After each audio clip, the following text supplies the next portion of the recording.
どうだい？そうそうたるメンツだろ。こちらの戦力は強大だ。万が一にも敗北はありえない。いよいよだな。行くぞ。開戦だ。Hey everybody, this is Ernie, your Realist for Hire, and this is the review for Naruto Shippuden Ultimate Ninja Storm 3.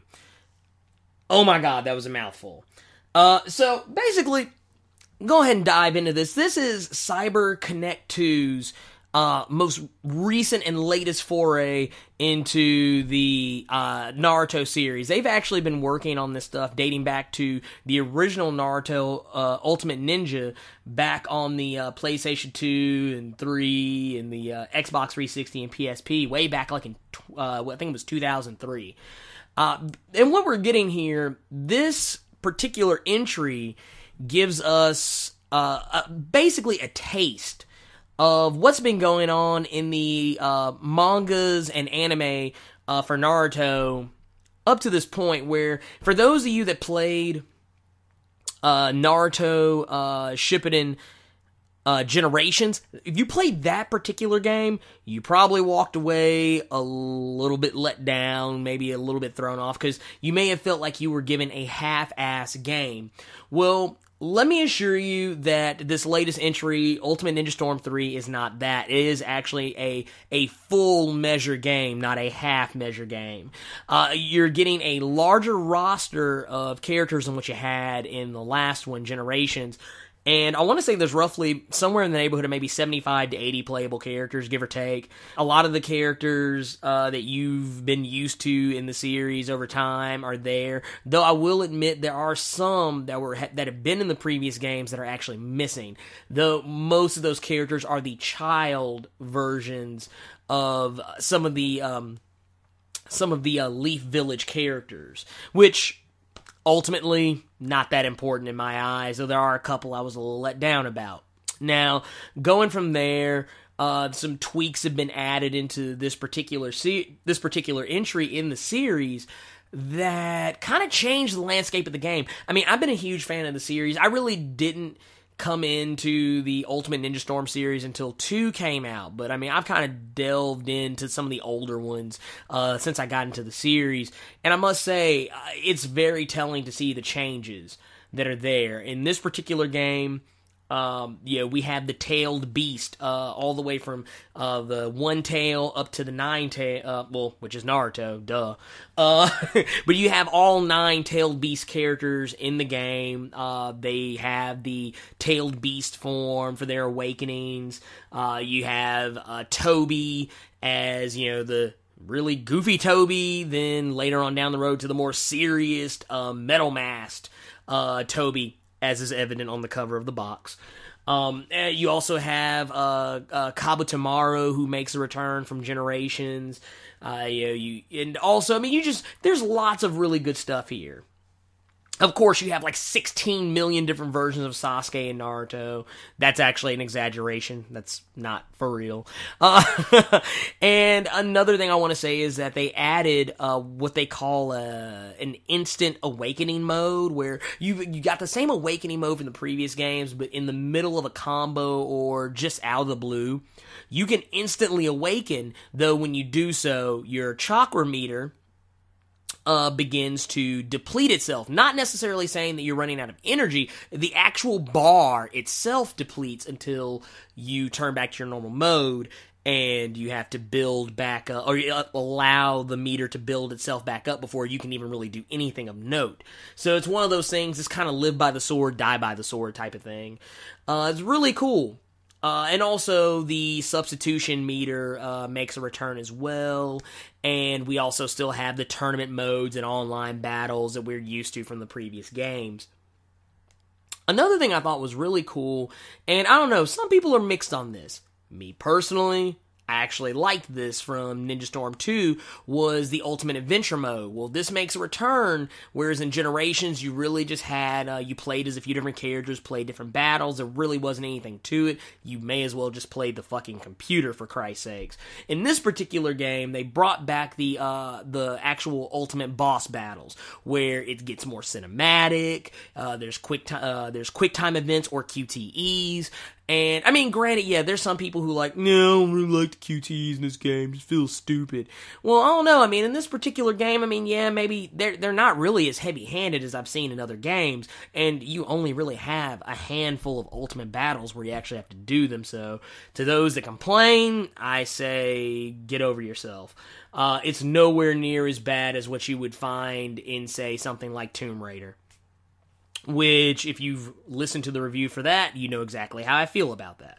But enough about that. Let's get back to Naruto and the Ultimate Adventure Mode. Basically, what they do is they give you the the kind of pseudo free roam kind of landscape is what you had in Ninja Storm 2. The only difference being is they add a little bit of a wrinkle to it. In certain parts of the game, they do what they call mob battles, which if you've ever played something like Dynasty Warriors, that's what it's going to remind you of. You're using the exact same gameplay mechanics as you would in a normal one-on-one fight.